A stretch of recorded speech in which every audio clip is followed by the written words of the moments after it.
Hello everyone, this is Bastian from AndroidPIT. DJI, the Chinese manufacturer that is dominating the drone market these days, is back at it again in 2018 with a new drone called Mavic Air. My colleague Luis went to Monaco to try it out, so let's have a quick look.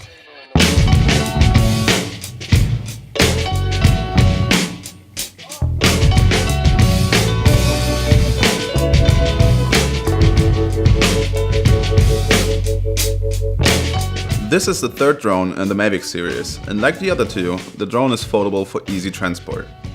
The difference here is that this one is much more compact than the previous ones, taking up only half of the space. The camera is supported by a new 3-axis gimbal, and the sensor has more or less the same quality as the Mavic Pro. It records with a quality of 4K at 30 frames per second, and if we lower the resolution to Full HD, we can take slow motion shots with 100 frames per second. This drone also incorporates a new panoramic function.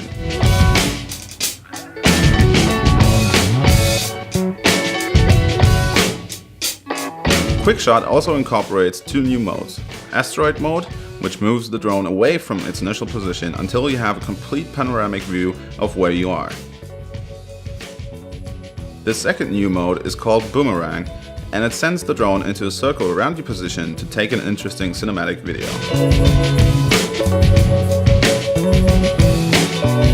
The flight is stable and also has a DJI Spark-like motion control mode. Here we have new gestures. To take off the drone, you can move it away by separating the two palms of your hands and bring it closer for landing by closing the palms of your hands together.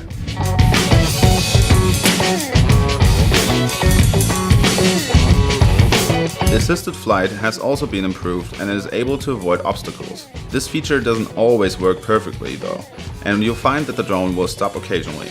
The battery life will enable you to be in the air for 21 minutes, and if you happen to leave your microSD card at home, it has an internal memory of 8 GB. The starting price is $799 US or £769 in the UK.